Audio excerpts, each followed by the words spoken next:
எங்கு போனாலும் கர்த்தர் கூட வருவார். அவர் உன்னை விட்டு விலக மாட்டார். ஹல்லேலூயா, ஹல்லேலூயா.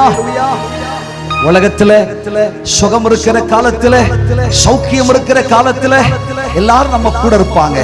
பணம் இருக்கிற காலத்துல, செல்வம் இருக்கிற காலத்துல ஊரு உலகமே நம்ம கூட இருக்கும். ஆனா இதெல்லாம் நம்மகிட்ட இல்லைன்னு சொன்னா யாருமே நம்ம கூட இருக்க மாட்டாங்க. ஐயா, இளையகுமாரனை பத்தி பைபிள் சொல்லுதில்ல. பணம் இருந்தது, பொருள் இருந்தது, நண்பர்கள் கூட இருந்தார்கள். எல்லாம் போச்சு, எல்லாரும் விட்டுட்டு போயிட்டாங்க. வேத புஸ்தகத்திலே நீங்கள் வாசிக்கும் பொழுது அமிலேக்கியனான ஒரு மனுஷனை குறித்து வாசிக்கிறோம்.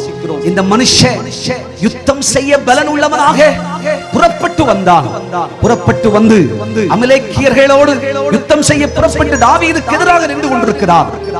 யுத்தத்திற்கு போகும் பொழுது வழியிலே பலவீனப்பட்டு போகிறார். பைபிள்ல இருக்குது, பலவீனப்பட்டு போனார். 1 சாமுவேல் புஸ்தகத்துல நீங்க வீட்டுல போய் படிங்க. 30ஆம் அதிகாரம் 12-13 வசனத்தில் வாசிக்கும் பொழுது புறப்பட்டவன் விடாய்த்தான், பலன் இழந்தான். பைபிள் சொல்கிறது அவன் தளபதி அவனை விட்டு போய்விட்டான்.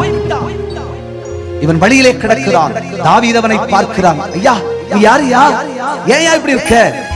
தாவீதோட சொல்றான், ஐயா, நான் பலனோட சுகத்தோடு யுத்தத்துக்கு வரும் பொழுது என்னை எல்லாரும் யுத்தத்திலே நின்று ஜெயிப்பவன் என்று நிறுத்தி இருந்தார்கள். வியாதி கண்டு கீழே விழுந்து விட்டேன், பலவீனம் வந்து விட்டது ஐயா, அடிபட்டு விழுந்துட்டேன் ஐயா. இப்பொழுது என்னை பார்க்க எவருமே இல்லை, நான் ஒரு அமிலேக்கியன் என்று சொன்னார். பைபிள் சொல்கிறது தாவீதோ அவனை தன்னவனாய் எடுத்து தண்ணீர் கொடுத்து அப்பம் கொடுத்து ஆயா நான் ஏன் கூட வச்சுக்கிறேன்னு சொல்லி சேர்த்துக்கிட்டார். தாவீது என்ற இடத்துல கர்த்தரை பாருங்க, நொந்து போய் ரணமான இடத்துல நம்ம பாருங்க, பலன் இழந்து போற இடத்துல நம்ம நினைச்சுக்கங்க. உலகத்துல பணம் இருந்தது, சுகம் இருந்தது, அழகு இருந்தது, செல்வம் இருந்தது, படிப்பு இருந்தது, ஐயா உயர்ந்த வீடு இருந்தது, அந்தஸ்து பங்களா நல்லது இருந்துச்சு ஐயா. எல்லாம் இருந்த காலத்துல எல்லாரும் நம்ம சுத்தி பத்தி இருந்தாங்க. பலெல்லாம் போச்சு, பலெல்லாம் குன்றி போச்சு ஐயா. அழகும் போச்சு, மரியாதை போச்சு, பிராண சிநேகிதரை விட்டு போய் விட்டார்கள். மனைவி கூட சொல்றா, செத்ரியா வாழாதையான்றாங்க.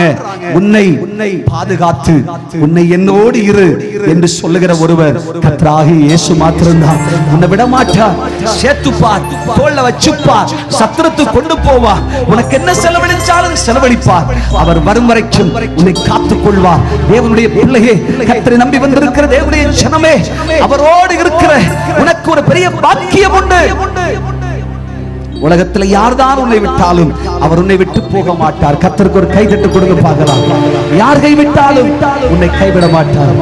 பெற்ற தாய் உன்னை மறக்கலாம், தந்தை உன்னை மறக்கலாம், ஆனால் உன்னை என்றும் மறவாத ஒருவர், அவர்தான் உன்னுடைய தாயும் தகப்பனுமாயிருக்கிறார்.